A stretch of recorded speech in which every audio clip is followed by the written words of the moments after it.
Firebase project को automatically add करने के बाद सेकंड जो हमारे पास मेथड है वो ये है कि हम मैनुअली फायरबेस प्रोजेक्ट को अपने एंड्रॉइड स्टूडियो के प्रोजेक्ट के साथ इंटीग्रेट कर सकते हैं, वो हम देखेंगे इस वीडियो के अंदर। अस्सलाम वालेकुम everyone, my name is Saifullah, you are watching my channel you for universe and let's get started.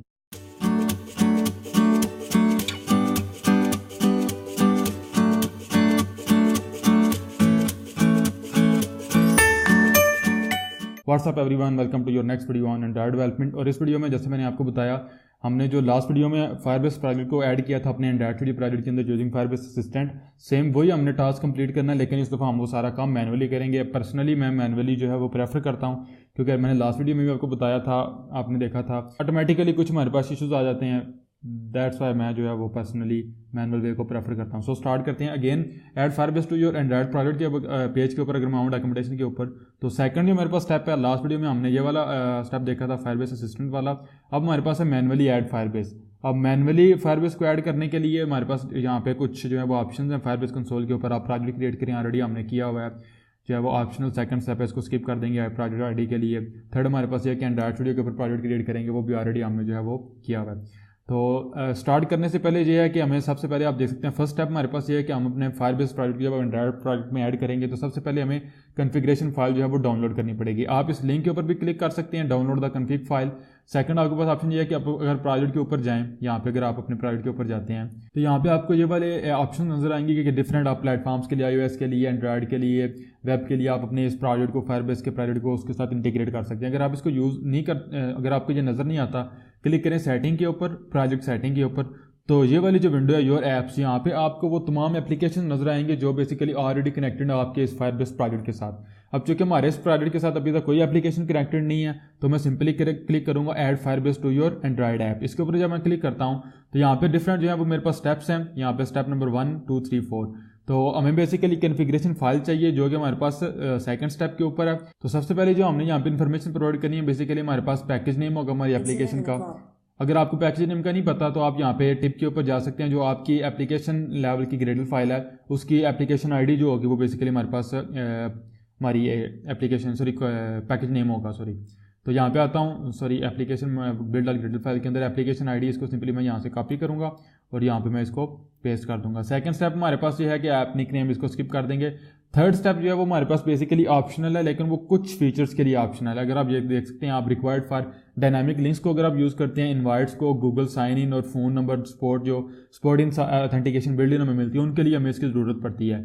तो ये बहुत आसान है, ऑटोमेटिकली एंड्रॉइड स्टूडियो हमारे लिए जनरेट कर देता है, वो भी मैं आपको बताता हूँ। एंड्रॉइड स्टूडियो के ऊपर आएँ, राइट साइड के ऊपर यहाँ पे आपको एक बटन नजर आ रहा है ग्रेडल का, इसके ऊपर क्लिक करें तो आपको ग्रेडल का टैब ओपन होगा। अपने एप्लीकेशन के प्रोजेक्ट के नाम के साथ जो रूट वाला फोल्डर है इसको क्लिक करें, एंड्रॉइड के ऊपर क्लिक करें और इसके बाद डबल क्लिक करें साइनिंग रिपोर्ट के ऊपर। साइनिंग रिपोर्ट के ऊपर क्लिक करेंगे तो आपको रन विंडो के अंदर यहाँ पे कुछ जो है वो लॉग आउटपुट मिलेगी। सिंपली जो SHA1 कोड है आपके पास, ये सारा आप यहाँ पे कॉपी कर लें और ये बेसिकली आपने यहाँ पे पेस्ट करना है। अब जैसे ही मैं क्लिक करूंगा रजिस्टर ऐप के ऊपर, तो मेरी ये वाला जो एंड्रॉइड स्टूडियो का प्रोजेक्ट होगा वो इस फायरबेस प्रोजेक्ट के साथ जो है वो ऐड हो जाएगा। तो अब सेकंड स्टेप हमारे पास ये है कि हमारी जो फाइल हमें चाहिए थी गूगल JSON सर्विसेज की, गूगल services.json, तो हमारे पास यहाँ पे अवेलेबल है। इसके ऊपर क्लिक करता हूँ तो ये बेसिकली चली जाएगी, डाउनलोड हो जाएगी। तो ये जैसे ही हमारे पास ये मेरे डाउनलोड्स में चली गई है, तो नेक्स्ट स्टेप आप देख सकते हैं, इसको बेसिकली हमने यहाँ पे आपको सारी जो है वो इंस्ट्रक्शन भी मिली हुई है, मैं आपको बताता हूँ। एंड्रॉइड स्टूडियो के ऊपर आएंगे तो अपने जो प्रोजेक्ट का व्यू है इसको चेंज करेंगे बेसिकली एंड्रॉइड व्यू से प्रोजेक्ट स्कोप के ऊपर। तो ये जो आपका, अगर आप ये देखें तो आप अपने प्रोजेक्ट को ओपन करेंगे, ऐप मॉड्यूल को ओपन करेंगे, इसके ऊपर आपने बेसिकली इसको पेस्ट करना है। यहाँ पे सिंपली आप उस फाइल को कॉपी करें, मैं यहाँ पे डाउनलोड से इसको ले लूँगा और यहाँ पे मैं सिंपली आपने यहाँ पे इसके अंदर जो है वो ड्रैग कर देना है और यहाँ पे आप ओके कर दें। तो अगेन ओके कर दें तो यहाँ पे आपके पास आपकी google-services.json फाइल जो है वो आ जाएगी। तो जब हमारे पास ये वाली फाइल जो है वो आ जाएगी तो इसको मैं क्लोज करता हूँ। तो जाते हैं अगेन अपने डॉक्यूमेंटेशन के ऊपर।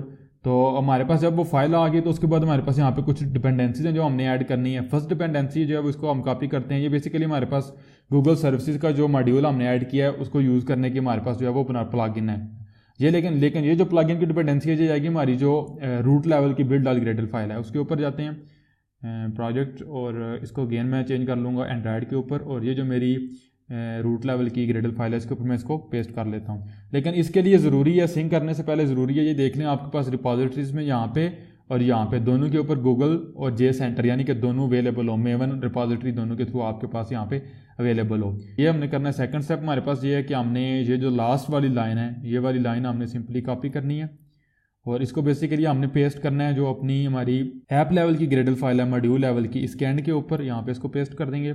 और थर्ड हमारे पास ये जो हमारी डिपेंडेंसी है, ये हमें लास्ट वीडियो में हमने देखा था हमें मैनुअली ऐड करनी पड़ती है, तो वो मैं यहाँ पे इसको एट दी एंड यहाँ पे इसको पेस्ट कर दूंगा और इसके बाद सिंपली मैंने सिंक के ऊपर क्लिक कर देना है। तो मेरा जो फायरबेस का प्रोजेक्ट होगा वो बेसिकली सिंक हो जाएगा मेरे एंड्रॉइड स्टूडियो प्रोजेक्ट के साथ। तो आपने देखा मेरी जो प्रोजेक्ट सक्सेसफुली बिल्ड हो गया, तो मेरा जो फायरबेस था वो बेसिकली ऐड हो चुका है मेरे प्रोजेक्ट के साथ।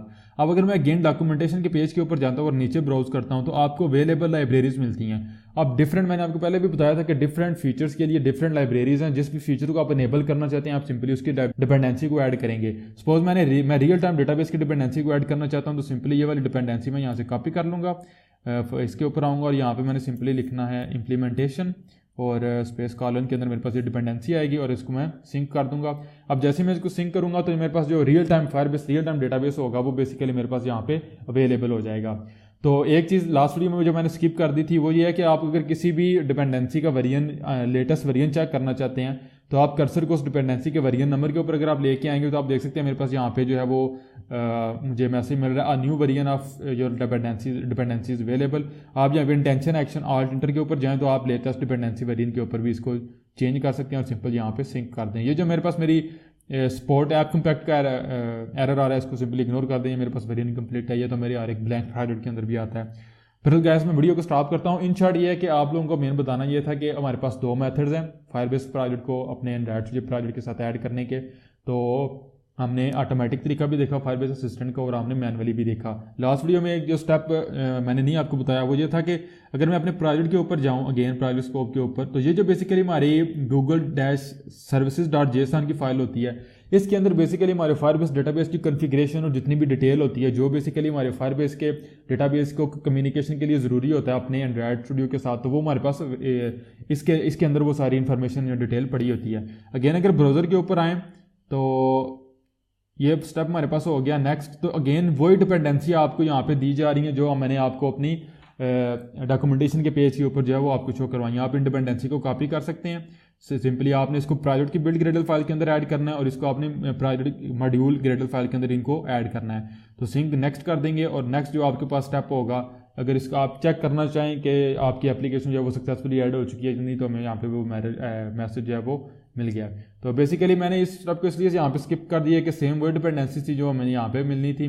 तो बहरहाल आई होप सो क्लियर हो चुका होगा आपको। इंशाल्लाह नेक्स्ट वीडियो से हम जो है वो फायरबेस रियल टाइम डेटाबेस को स्टार्ट करेंगे। अगर ऑलरेडी आपने मेरे चैनल को सब्सक्राइब नहीं किया हो तो प्लीज़ मेरे चैनल को सब्सक्राइब कीजिएगा। वीडियो अगर आपको पसंद आई तो लाइक कीजिएगा, अगर पसंद नहीं आई तो डिसलाइक कीजिएगा।